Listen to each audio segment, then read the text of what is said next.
કચ્છી ગુજરાતી સરિતામાના ચેનલમાં આપણું હાર્દિક સ્વાગત છે। આજે આપણે બનાવશું સેવની ખીર। તો પહેલાં એના માટે આપણે આ ગેસ ચાલુ કરીએ। હવે એમાં 2 ચમચ ઘી નાખી દઈએ આપણે। આ દેશી ઘી છે।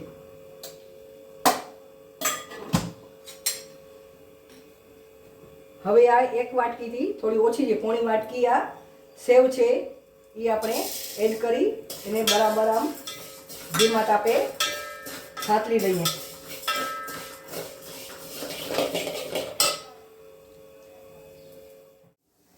હવે આપણી સેવ બરાબર શેકાવા આવી છે। સેવને બરાબર શેકાવા દેવાની, નહીં તો સેવ કાચી હોય ચીકણી થઈ જાય। હવે એ સ્ટેજમાં આપણે ફૂલ ફેટવાળું આ 1 લીટર દૂધ છે તે અંદર નાખી દઈએ। 1 વાટકી જેટલું આપણે રાખવા દેશું, પછી એનો ઉપયોગ આપણે કરશું। હવે આને ધીમા તાપે બરાબર ઉકળવા દઈએ આપણે।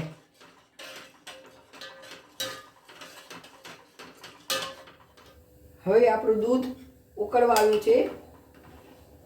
એ સ્ટેજમાં આપણે આ અડધીથી ઉપર પોણી વાટકી આ ખાંડ નાખી દઈએ। તમને જેવું મીઠું ગમતું હોય એ પ્રમાણે તમે ખાંડ નાખી શકો છો। વધારે મીઠું ગમતું વધારે નાખી શકો છો, ઓછું મીઠું ગમતું હોય તો ઓછું નાખી શકો છો। બરાબર આવી રીતે આમ બરાબર હવે આપણે 3 મિનિટ સુધી આપણે આમ હલાવી લઈએ એને। હવે આપણી આ ખીર આમ તૈયાર થાય છે ત્યાં સુધી આપણે આ 2 ચમચ આ કસ્ટર્ડ પાવડર એડ કરી દઈએ આપણે।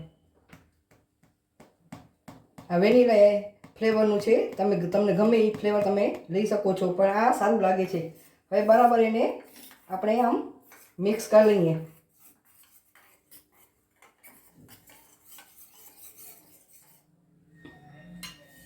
હવે આપણું આ કસ્ટર્ડ પાવડરનું મિશ્રણ બરાબર તૈયાર થઈ ગયું છે।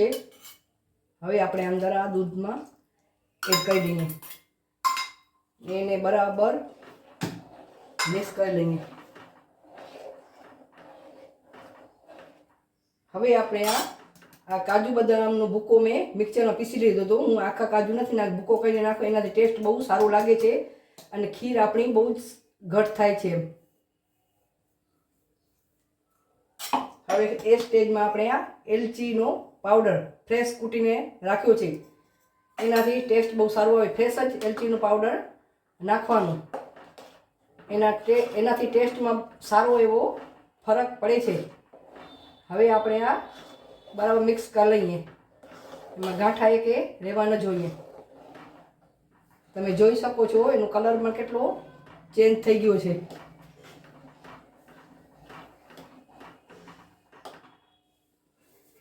હવે આપણી આ ખીર તૈયાર થવા આવી છે। તમે ચાહો તો આ કાજુ બદામના કટકા કરીને પણ નાખી શકો છો, પણ હું આવી રીતે મિક્સર પીસી રાખું, એનાથી ટેસ્ટ બહુ સારો આવે છે। તમે ચારોળી પણ અંદર નાખી શકો છો।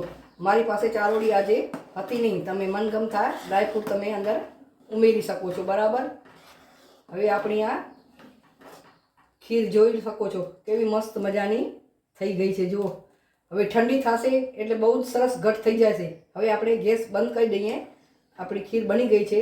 ઠંડી થવાની રાહ જોઈએ।